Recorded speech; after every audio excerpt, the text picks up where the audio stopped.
Señor, gracias te damos. Por un día nos rescataste de nuestra vacía manera de vivir y nos pusiste en la vida de Cristo y pusiste a Cristo en nuestros corazones. Gracias porque nos rescataste. Gracias porque nos diste vida nueva. Gracias porque nos has salvado con un propósito de bendición. Ahora bendícenos con tu palabra. Danos luz para captar lo que Cristo ha hecho por nosotros. En el nombre de Jesús. Amén. En esta buena serie que están por arrancar, el Evangelio cuádruple, nos toca ver Jesucristo como Salvador. Y cuando se habla de que Cristo salva o de la salvación, muchos erradamente podemos pensar que eso es hablar de temas básicos, elementales, ya sabidos, porque ya hemos sido salvados. Craso error. No hay tema más profundo en la Biblia que la salvación. Como alguien dijo una vez, la salvación se recibe en un día de tu vida. En un día Dios te salva para siempre. Pero toda tu vida en la tierra te tomará entender qué hizo Dios al salvarnos. De qué nos salvó, cómo nos salvó y el costo de esa salvación.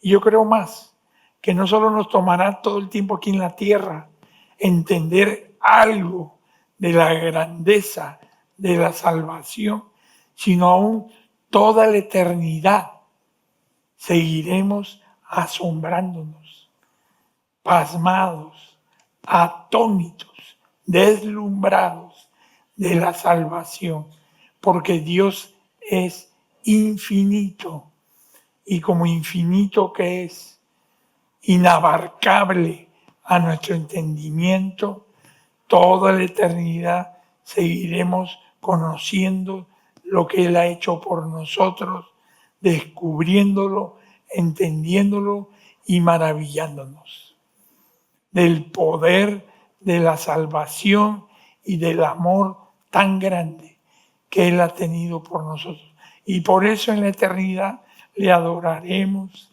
y le serviremos y le conoceremos por siempre y eternamente.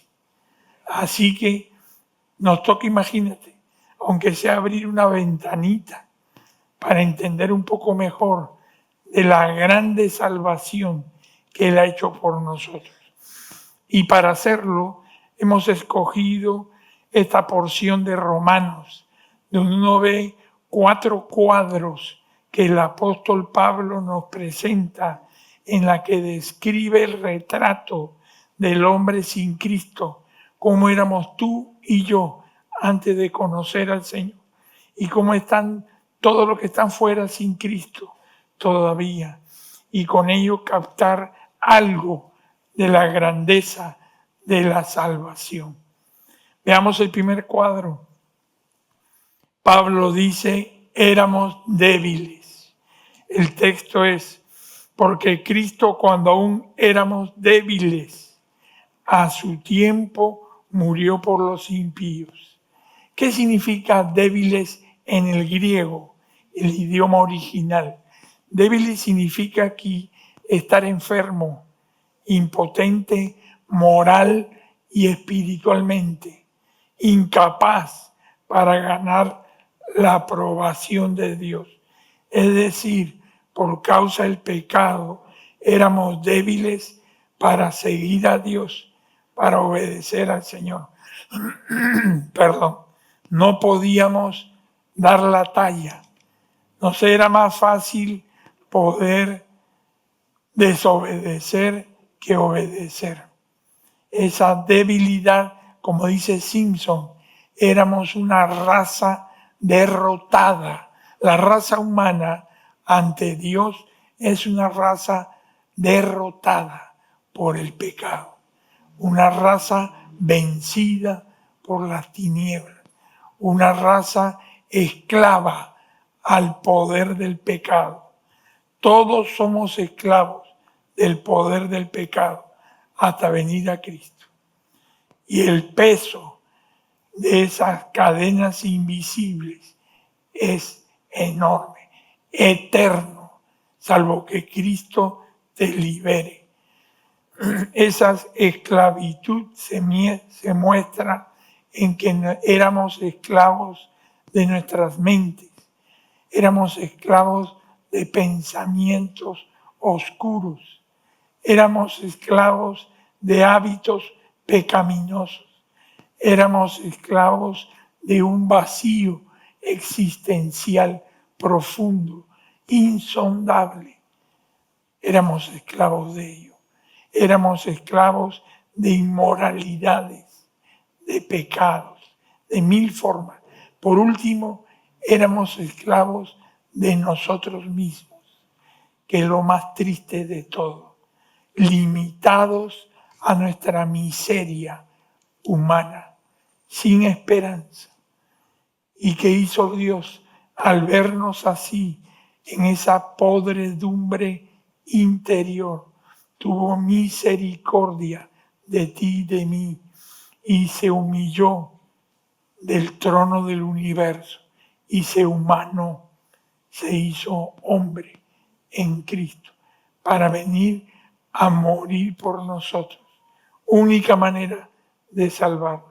Por amor y compasión se encarnó. ¿Y qué vino Cristo a hacer? A traernos victoria. La cruz trae la victoria al hombre frente a nuestras derrotas, frente al pecado, donde vez tras vez nuestros pecados nos han vencido. Cristo en la cruz murió para, como dice Romanos 8:2, porque la ley del Espíritu de vida en Cristo Jesús me ha librado de la ley del pecado y de la muerte. ¿Cuál es la ley del pecado y de la muerte? Es ese principio espiritual ineludible en el cual nuestra naturaleza caída nos arrastra aparte de Dios y contrario a lo que queremos. Como Pablo dice en Romanos, el bien que quiero hacer no hago, y lo malo que no quiero hacer, esto hago. Y él dice, y hallo entonces que el mal está en mí. Qué tremendo descubrimiento de Pablo. Eso nos describe a todos, pero Cristo vino y trajo la ley del Espíritu de vida. ¿Y qué hizo el Señor? En nosotros derrotados, Cristo vino a nuestro corazón y nos da la victoria de la cruz para que tengamos la capacidad por primera vez de decirle no al pecado. Y lo digo no en mis fuerzas de una raza derrotada milenariamente, sino en las fuerzas de la victoria de Cristo en la cruz que venció el pecado. Así que lo primero que hace el Señor es a nosotros débiles nos da la victoria frente al pecado. Hoy, en el nombre del Señor, podemos decirle no al pecado, no a la tentación, no a la soberbia, no a la inmoralidad sexual, no al vacío existencial, porque Cristo nos suministra vida de lo alto, nos da su propia vida para que se manifieste en ti y te dé vida, victoria y forje en ti el carácter de la vida de Cristo. ¿No es maravilloso eso? Gracias al Señor, porque Él a los débiles nos hace victoriosos en Cristo Jesús. Y damos la gloria a Dios por ello. Por eso hemos visto a tanta gente salir de vicios, de alcohol, de drogas, personas que eran adúlteros consumados, persistentes, pertinaces, transformados en hombres con victoria frente a sí mismos, porque Cristo al débil lo hace victorioso. Gloria a Dios por eso. Pero hay una segunda cosa que Pablo dice, que éramos impíos, porque Cristo, cuando aún éramos débiles, a su tiempo murió por los impíos. Vamos a poner un poco de aceite en la cañería. Así funciona mejor. Gracias. Impíos, ¿qué significa en el griego? Impío significa que teníamos facilidad para hacer lo malo. Es decir, nuestro corazón hace fácilmente lo malo y cómo nos cuesta hacer lo bueno. ¿Cierto? Esa es nuestra naturaleza caída. Lo malo, fácil. Chismear, hablar mal de otro, vengarte, hacer lo que te da la gana, no obedecer al Señor, facilazo. Pero después viene la cuenta, las consecuencias. Pero obedecer, decir no al yo, vencer el orgullo, vencer la soberbia, vencer la tentación, dominarte a ti mismo. ¡Qué batalla!, ¿no? ¿Por qué? Porque tenemos un corazón caído. Y el corazón caído tira para el monte. Entonces, ¿qué es lo que hace el Señor? Viene a la cruz y no solo nos da victoria, sino nos da un nuevo corazón. Mira lo que dice Ezequiel. Os daré corazón nuevo y pondré espíritu nuevo dentro de vosotros. Y quitaré de vuestra carne el corazón de piedra y os daré un corazón de carne sensible. Y pondré dentro de vosotros mi espíritu y haré que andéis en mis estatutos y guardéis mis preceptos y los pongáis por obra. ¿Qué hace el Señor? Trasplante de corazón espiritual, gratuito e indoloro. El Señor pone un corazón nuevo. ¿Qué representa este corazón nuevo? Es la vida del Espíritu Santo que viene a nosotros cuando te entregas a Cristo. La vida de Cristo, que es lo mismo.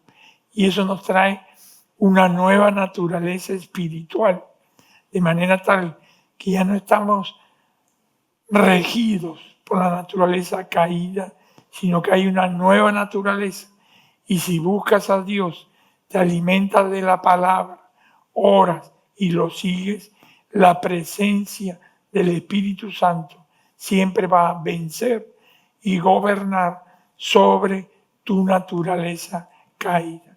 La naturaleza caída no desaparece todavía, pero el Señor usa el corazón nuevo.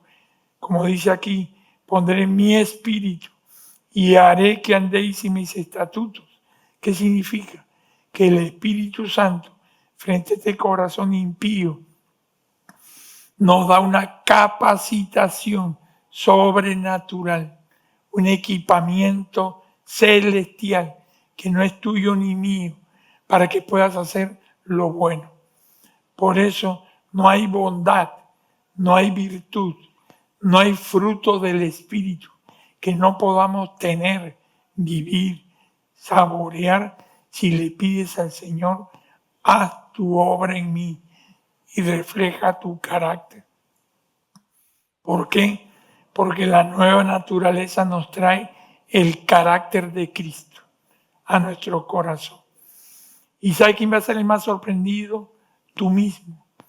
Es lo que nos pasa, que antes de conocer a Cristo, alguien nos hablaba mal y ya lo queríamos agarrar a biblazos en la cabeza, rapidito nomás, porque no dejábamos que nadie nos pince el poncho. Entonces me hacía una, le hacía dos, me hacía tres, le hacía seis, y decíamos, bien hecho, se lo merecía. Pero ahora con Cristo, cuando quieres hacer lo mismo, el Espíritu Santo nos contrista, te entristece, te dice, eso no es de Dios. Y más bien el Señor te da dominio propio. Así que aunque a veces te dan ganas de colgarlo de los tobillos, el Señor te dice, eso no es de mi espíritu, no lo hagas. Y de pronto te da paciencia, te da perdón, te da dominio propio. No viene rápido ni automático, es un proceso de transformación. Y uno dice, yo he dicho eso, esas palabras, ¿de dónde salieron? ¿De dónde me salió la paciencia? La santa paciencia. ¿De dónde me salió? ¿De dónde me vino el perdón? ¿De dónde me vino la vergüenza de haber hecho algo malo? ¿De dónde viene? De la vida nueva que viene de Cristo. Y en la medida en que tú dejas que Él te gobierne, Él va cambiando tu matrimonio, va cambiando tu carácter, va cambiando tus relaciones. Porque la vida nueva de Cristo nos lleva a la consagración de la vida al Señor. Y cuando uno descubre lo que Él ha hecho por nosotros, queremos ponernos a sus pies y decirle, Señor, gracias. Sigue transformándome, sanándome, limpiándome. Hazme mejor, que ni me vengan ganas de darle biblazos, que tenga una actitud humilde y vas creciendo en el Señor. ¿Quién es el que no crece? El que no quiere cambiar y se aferra a su viejo y deforme yo que destruyó su vida. Pero cuando tú reconoces esto no agrada a Dios, Dios transforma tu corazón. Hay un tercer cuadro que presenta a Pablo de cómo éramos, dice, siendo aún pecadores. Mas Dios muestra su amor para con nosotros, en que siendo aún pecadores, Cristo murió por nosotros. Este pasaje siempre me conmueve. Tremendo versículo. Nota lo que dice Pablo. Pablo dice que Él demuestra su amor por nosotros, en que murió cuando éramos como pecadores. Es decir, cuando tú y yo no queríamos saber nada de Cristo, cuando Cristo era una imagen pintada en la pared, cuando Cristo era alguien distante o peor, de quien huíamos, en ese momento Cristo murió por ti. No murió cuando eras recto, no murió cuando te arrepentiste, no murió por ti cuando te congregabas o lo adorabas, murió por ti cuando estabas lejos de Él. Como decía San Agustín, por eso, el teólogo africano, él decía, yo no lo encontré a Cristo porque estaba perdido, no sabía dónde estaba. Cristo me encontró a mí. El perdido era yo, no Él. Cristo te encontró a ti, en las tinieblas, vagando, vacío y derrotado, y nos trajo al Padre. Pecador aquí, que significa apartado de la rectitud. No damos al blanco. Si nuestra vida no estaba dando al blanco, no cumplíamos el propósito para que estamos acá. Hemos cambiado el propósito de Dios por ganar plata, conseguir placer, pasarla bien, hacerte de un nombre, popularidad y éxito. Y todo eso nos dejaba vacíos, porque no fuimos creados a imagen de ello, sino a imagen de Dios. Y mientras no volvemos a Dios, nunca hallamos saciedad, satisfacción, profundidad, sentido de realización profundo. Solo lo encontraremos en Cristo, porque por Él y para Él fuiste creado. Si no lo sabías, convéncete de una vez. No fuiste creado para una religión, no fuiste creado para una iglesia, fuiste creado para Cristo. Y solo cuando vivas para Él, seas lleno de Él, guiado por Él, encontrarás plenitud en tu vida, espiritual y existencial. no conoces este Cristo todavía en profundidad, esto es lo que te falta conocer. Este es el territorio que te hace falta recorrer para descubrirlo. Porque si no, estás perdiendo el tiempo y tu vida se va a la nada, a la oscuridad eterna, cuando no has descubierto a Cristo aquí y ahora. Pero ¿qué ha pasado? Todo este tema de la salvación lo hemos distorsionado. Yo me acuerdo que mi colegio religioso me enseñaba que los 10 mandamientos eran los 10 pasos para llegar a Dios. Entonces tú cumplías los 10 mandamientos y entrabas al cielo con las puertas abiertas de par en par, porque habías hecho las buenas obras, ¿cierto? ¿Tú entendiste también así? Yo entendí así. Y así era, por las buenas obras te vas al cielo. Por lo tanto, si no has hecho cosas malas, vas al cielo. Entonces, la matemática era de 10 mandamientos. Cumplo 8, solo 2 no cumplo, 8 contra 2, gané, voy al cielo. Yo sacaba mi matemática. Aunque sea, estoy 6-4, pero gano. Qué concepto pueril. En la Biblia nunca se nos dice que Dios nos dejó los mandamientos para que cumpliéndolos nos salváramos. Nunca, jamás se enseña eso en la Biblia. Todo lo contrario, la ley de Dios es para mostrarnos que somos pecadores y que no hemos cumplido la ley y convencidos de nuestra necesidad de salvación y perdón, vayamos a Cristo a pedir la salvación. La ley solo diagnostica tu condición espiritual de desahuciado ante Dios, condenado y perdido, porque no damos la talla a los 10 mandamientos, no llegamos. Y que convencidos de que no hay salvación, acudamos a Cristo. La ley es el diagnóstico, Cristo es el remedio. La ley es la radiografía que te dice enfermo terminal espiritual. Cristo es la medicina que te cura, no la ley. Fíjate cómo Pablo explica esto en Gálatas. Dice, porque todos los que dependen de las obras de la ley están bajo maldición. Pues escrito está: maldito todo aquel, toma nota, que no permaneciere en todas las cosas escritas en el libro de la ley. ¿Sabes cuándo, cumpliendo los mandamientos, podríamos ir al cielo? Si cumpliéramos todos, sin excepción, los 10 cumplidos desde que naciste hasta que moriste, de acto, palabra y pensamiento. ¿Quién cumple desde que nace hasta que muere los 10 mandamientos de conducta, palabra y pensamiento? ¿Hay alguno? Nadie. Todos estamos fritos. Como me dijo un amigo cuando escuché esto, y Javier, ¿y entonces quién se va a salvar? Pues nadie, pues le digo. Por eso vino Cristo, porque Él es el único que te podía salvar.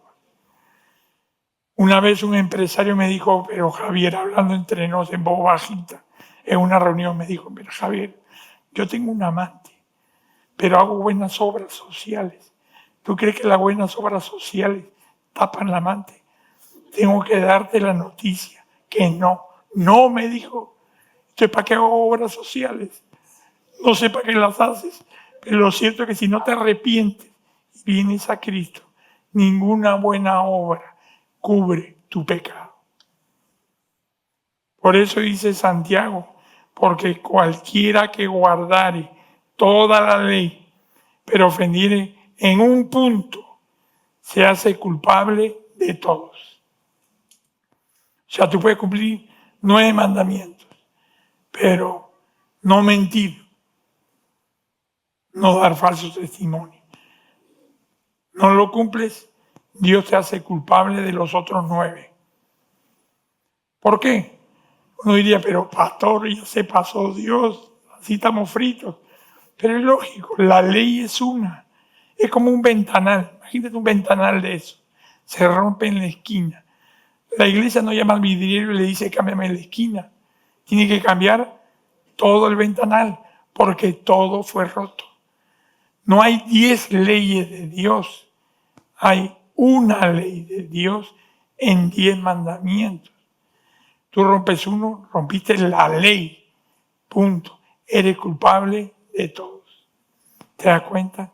Por eso que aunque solamente tengas de pecado, supongamos, la mentira, y solo mientes con mentiras buenas y piadosas, ya rompiste toda la ley.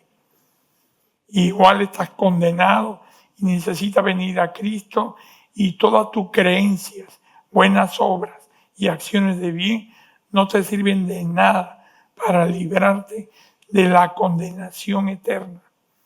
Por eso hay que arrepentirse y venir a Cristo para que Cristo te salve, porque nadie es salvado por buenas obras, sino por gracia, por la fe en Cristo. Cuando crees en Cristo, ¿qué hace el Señor? No solo perdona tus pecados, sino más, la justicia perfecta de Cristo, el único sin pecado, te es atribuida a tu vida, como es una túnica de justicia con la que Dios te reviste en el momento de tu conversión, de manera que el día que te tengas que presentar ante el Padre en el cielo, no viene Javier Cortázar con buenas obras, lleno de harapos morales, sino vengo cubierto con la túnica impecable de la justicia perfecta de Cristo. Y por la justicia de Cristo en mí y en ti, somos aceptados en el cielo, no por las buenas obras. Y gloria a Dios por eso, por su obra de salvación. ¿Te das cuenta lo que ha hecho Cristo? Cuando recibes esta túnica de justicia de Cristo, no solamente la recibes y sigues viviendo como te da la gana, no, porque la presencia de la justicia de Cristo no te permite volverte a revolcar en el fango del pecado. Todo lo que manche la túnica quieres inmediatamente limpiarlo con confesión de pecado, con arrepentimiento, con cambio de actitud. Entonces la justicia no solo te da acceso al cielo, sino te transforma en la tierra y te trae la justicia de Cristo a tu vida diaria, santificándote. Para entenderlo mejor, la salvación tiene 3 tiempos. Hemos hecho un cuadrito para que la captes.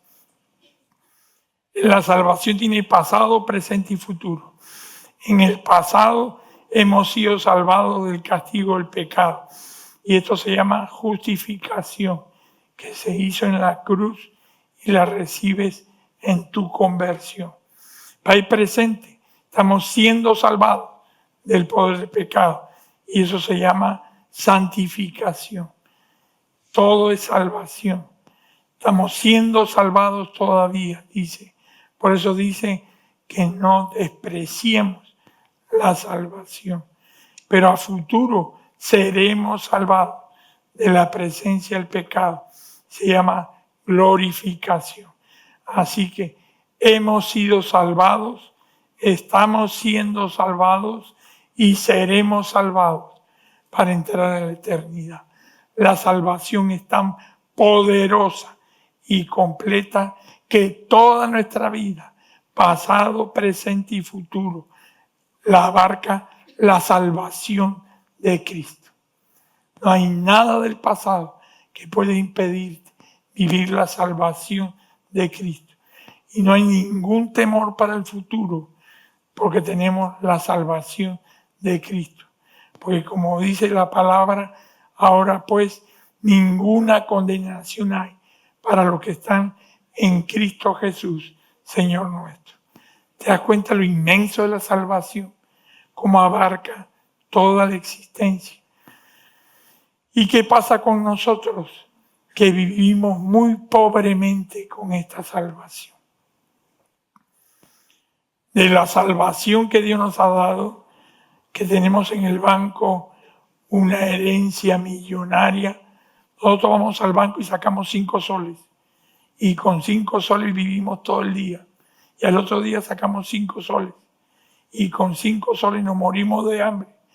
Y hay muchos cristianos viviendo vida pobre, tibias, porque no han captado la salvación y no están dispuestos a comprometerse con Cristo para participar de toda la riqueza que Él ha obtenido para nosotros por la salvación. ¿Dónde estás tú? ¿Cobrando 5 soles o gozando de las riquezas de Cristo en tu vida?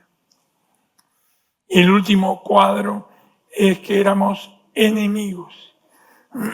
Pablo dice, porque si siendo enemigos fuimos reconciliados con Dios por la muerte de su Hijo, mucho más, estando reconciliados, seremos salvos por su vida.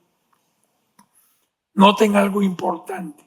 La Biblia dice que sin Cristo éramos enemigos de Dios, no separados, no solo perdidos, enemigos de Dios. Dios no podía bendecirnos porque estábamos fuera, bajo la ira de Dios, como dice Romanos, porque la ira de Dios se revela desde el cielo contra toda impiedad e injusticia de los hombres que detienen con injusticia la verdad. Nota algo importante. El Evangelio predica la verdadera salvación. Nunca puede hacerlo sin mencionar la ira de Dios y la condenación. ¿Por qué? Porque Dios es justo. Una salvación predicada, ofrecida, sin decir que Dios odia el pecado, aborrece la injusticia y da condenación al que no se arrepiente, es predicar una salvación barata. Y una salvación barata trae gracia barata y un cristianismo barato. Y lo barato, como tú sabes, parece igual, pero no sirve, no funciona, no tiene valor. La única manera de tener la verdadera salvación y predicar de ella es anunciando que fuera de ella somos enemigos de Dios. Por eso la palabra dice que Dios juzgará a este mundo en tinieblas, a este mundo de maldad. La Biblia dice que Dios traerá la ira de Dios contra la tierra. Mira lo que dice Isaías 24. Y ahora sí lo tenemos, creo. Sí, ahí está. Será quebrantada del todo la tierra, enteramente desmenuzada será la tierra. En gran manera será la tierra conmovida, temblará la tierra como un ebrio y será removida como una choza y se agravará sobre ella su pecado y caerá y nunca más se levantará. La Biblia dice que Dios aborrece la injusticia. Toda esta maldad que hay en el mundo hoy día, ¿te das cuenta? Ese tráfico de niños y mujeres. Tráfico como si fueran animales para prostituirlos. ¿Tú qué crees que Dios tiene en su corazón contra esas mafias? Ira. La palabra dice que Dios guarda su ira y está retenida para caer sobre todo el que hace maldad en esta tierra. Nadie será librado, salvo se haya salvado por Cristo. Mira lo que dice Ezequiel. Se habla de la furia de la santidad de Dios contra la injusticia humana. Ezequiel dice, ahora pronto derramaré mi ira sobre ti y cumpliré en ti mi furor. ¿Sabes qué es en el hebreo la palabra furor? La palabra furor es muy descriptiva, terrible. Es como un toro cuando está por embestir a su enemigo y sus narices resoplan y tiemblan por el furor del toro. Así describe la Biblia a Dios.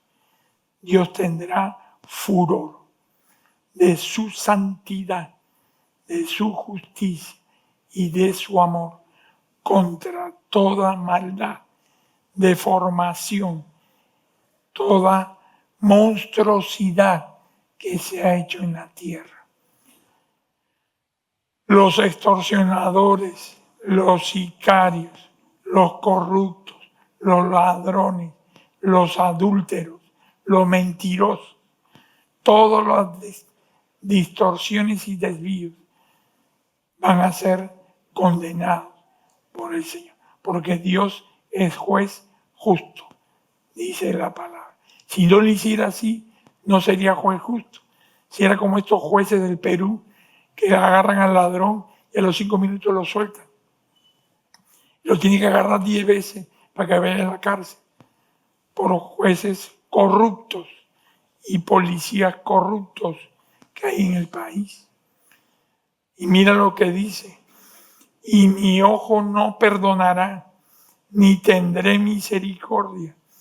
Según tus caminos pondré sobre ti, y en medio de ti estarán tus abominaciones, y sabréis que yo soy Jehová. Hoy hay salvación. Cuando Cristo venga, se acabó. Habrá juicio. Por eso es urgente predicar la salvación. Hoy hay salvación, mañana no. Ahora, hay otro cuadro para resumir y terminar. ¿Qué ha hecho el Señor? Antes éramos enemigos, ahora somos hijos amados de Dios. Antes éramos impíos, ahora hemos sido declarados justos. Antes éramos débiles, ahora tenemos la victoria de la cruz y el poder del Espíritu. Antes estábamos bajo la ira de Dios, ahora no hay condenación. Frente a esta salvación, el autor de Hebreos dice, ¿cómo escaparemos nosotros si descuidamos una salvación tan grande? Quien desecha esta salvación, ¿qué queda? Nada, solo la ley que te condena. Por eso el Señor le dijo a un fariseo en Lucas, por lo cual te digo que sus muchos pecados le son perdonados, porque amó mucho, mas a aquel a quien se le perdona poco y poco ama. Cuando tú crees que la salvación te ha dado poco a ti o no entiendes sus grandezas, crees que poco se te ha perdonado. Y el que cree que poco se le ha perdonado, poco ama. Pero cuando tú entiendes de dónde te sacó el Señor y la grandeza de la salvación inmerecida que hemos recibido, y es tan grande cuando entiendes que mucho se te ha perdonado, mucho amarás. Te pregunto, ¿se te ha perdonado poco o mucho? ¿Amas poco o amas mucho? Cuando uno capta esto, no tiene que decir, perdón, dos cosas. Primero, cuando uno capta esto dice, perdóname Señor, porque creí erradamente que poco me había perdonado, que no era tan malo, que estaba por ahí con 11. Estábamos todos jalados y 10 años de vacacional.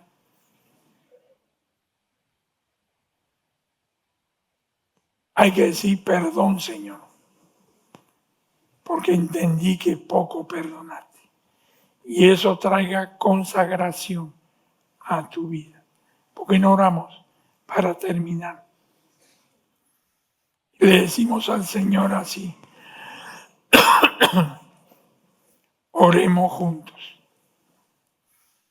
Perdóname, Señor, por no captar tu amor, tu perdón y salvación tan grande.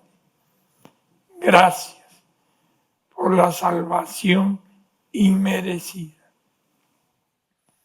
Gracias por tu perdón y salvación. Ahora, Señor, en respuesta a tu salvación, quiero consagrar más mi vida a ti. Todo lo que soy, lo que tengo, te pertenece. Gracias, Señor. Permíteme honrarte, servirte, obedecerte, darte gracias. Te lo pedimos en el nombre de Jesús. Amén.